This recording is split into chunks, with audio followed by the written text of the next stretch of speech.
Now let's talk about how to choose a buffer, and what kind of makes it what kind of makes it work. So when you're in practice and you say, hey, I need a solution that wants to resist pH change, what do I use, and what kind of concentrations do I make? So it's important to note that a buffer does resist pH change, but it can be destroyed.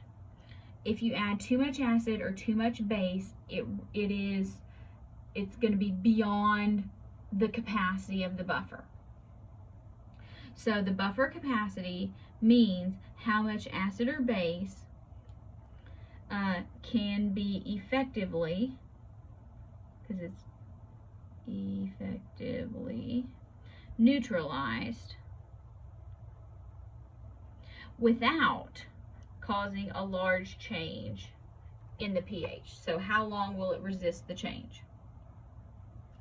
So your buffer solution is going to be most effective when the concentration of your acid-base ratio, when they are equal. So that means, 1 to 1.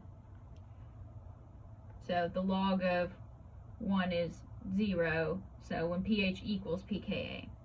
So you have the ratio of your acid and base. You want that to be 0.1 and 10. So 2 pH units, so 1 pH unit on either side of pKa. So your lowest effective pH is going to be when the base, so this is how acidic can your buffer solution be, is 0.1,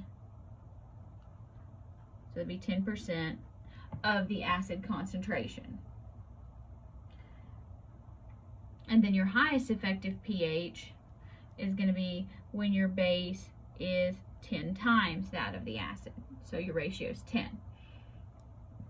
So that means the effectiveness of your buffer system is going to be 1 pH unit on either side of your pKa.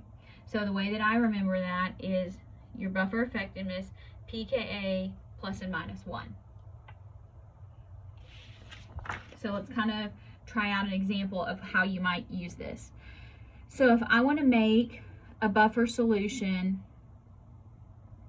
and I want it to be buffered at pH 4.25, which one of these should I choose? I want to choose the closest one to 4.25.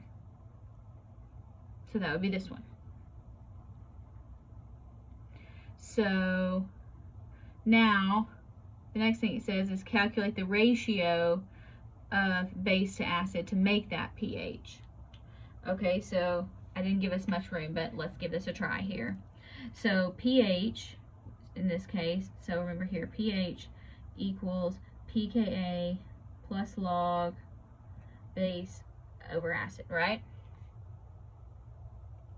So pH, we want it to be 4.25 equals pKa 3.74, so that's going to be plus the log of base over acid.